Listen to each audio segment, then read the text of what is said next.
Jumpa lagi di Perspektif. Saya Aji. Saya Ian. Nah, Mas Aji, jadi apa sih yang akan dibahas di episode kita kali ini? Nah, pada episode kita kali ini kita akan bahas mengenai outlook industri tahun 2026 di tengah dinamika dari sisi eksternal maupun domestik. Nah, menarik kan pembahasannya? Untuk itu, saksikan terus episode kali ini. Pada tahun 2026, kami melihat terdapat dua tema besar yang dapat berpengaruh terhadap variasi kinerja berbagai sektor ekonomi di Indonesia.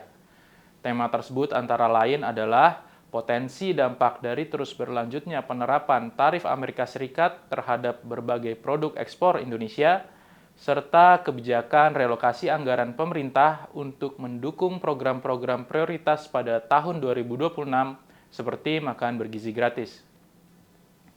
Dari sisi dampak tarif Amerika Serikat, kami memperkirakan hal tersebut akan berdampak negatif terhadap kinerja sektor yang memiliki keterkaitan tinggi dengan pasar Amerika Serikat dan ketergantungan terhadap pasar ekspornya relatif tinggi.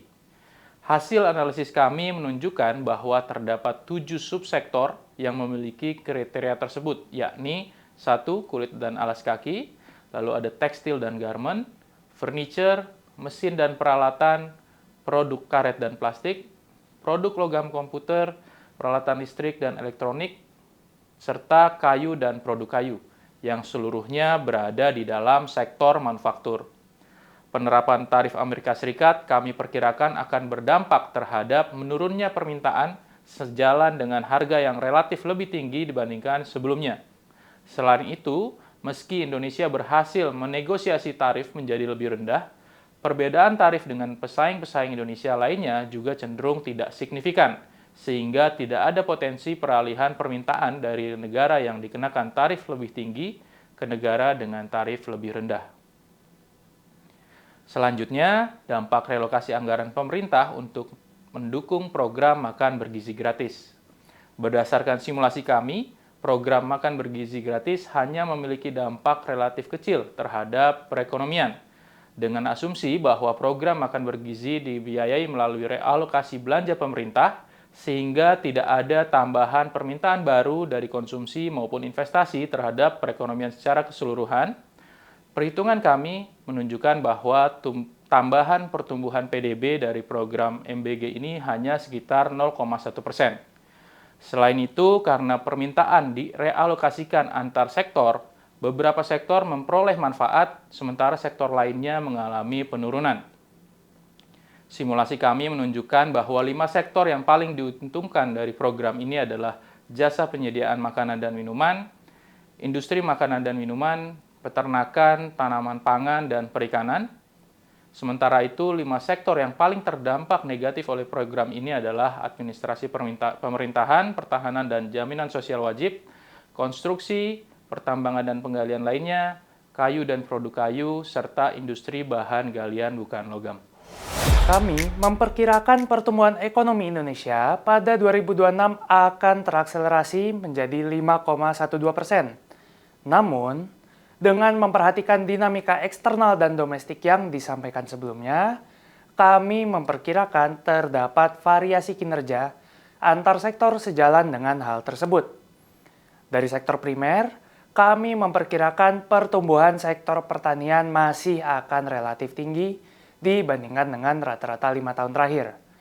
Ditopang oleh peningkatan produksi dan produktivitas komoditas pangan.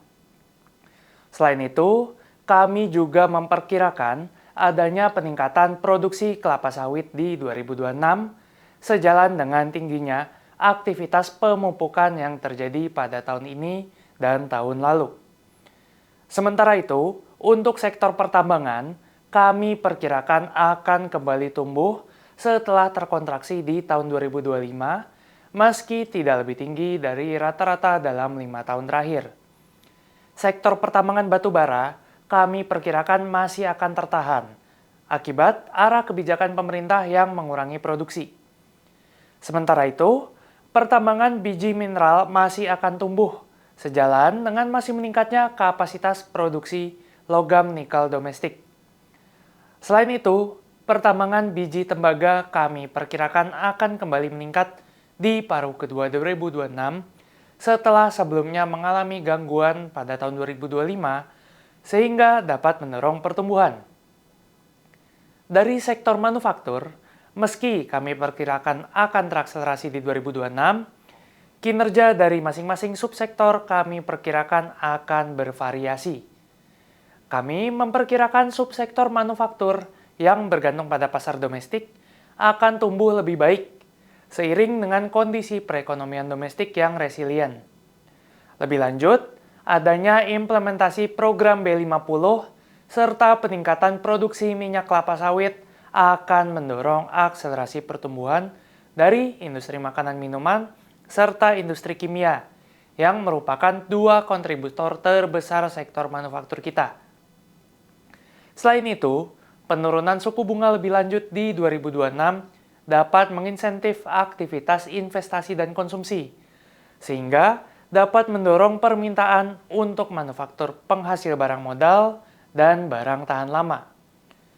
Sementara itu, implementasi tarif resiprokal AS dapat meredam pertumbuhan dari industri-industri berorientasi ekspor, terutama yang memiliki exposure besar ke pasar Amerika Serikat, seperti industri furnitur, industri tekstil dan garmen, dan industri alas kaki.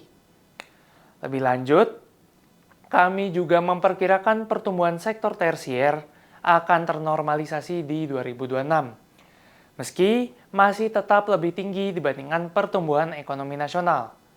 Kami memperkirakan bahwa pertumbuhan sektor transportasi dan pergudangan, informasi dan komunikasi, serta jasa perusahaan akan ternormalisasi setelah periode pertumbuhan tinggi.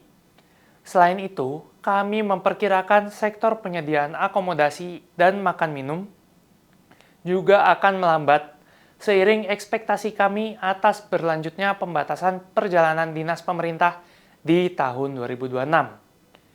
Sementara itu, sektor perdagangan besar dan eceran kami perkirakan dapat mengambil momentum kembali menguatnya konsumsi domestik serta penurunan suku bunga di tahun depan.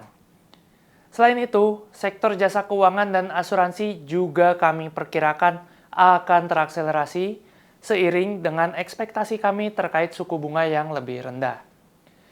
Terakhir, peningkatan belanja pemerintah di tahun 2026 juga dapat mendorong pertumbuhan di sektor administrasi pemerintah serta jasa pendidikan. Nah, pada 2026 nanti, sektor tersier cenderung akan mengalami moderasi ya, Yan? Nah, betul Mas Aji. Jadi, di tahun 2026, sektor tersier akan mengalami sedikit perlambatan. Meski begitu, sektor tersier masih dapat tumbuh di atas rata-rata pertumbuhan ekonomi nasional. Oke, demikianlah episode kita kali ini. Sampai jumpa di perspektif selanjutnya.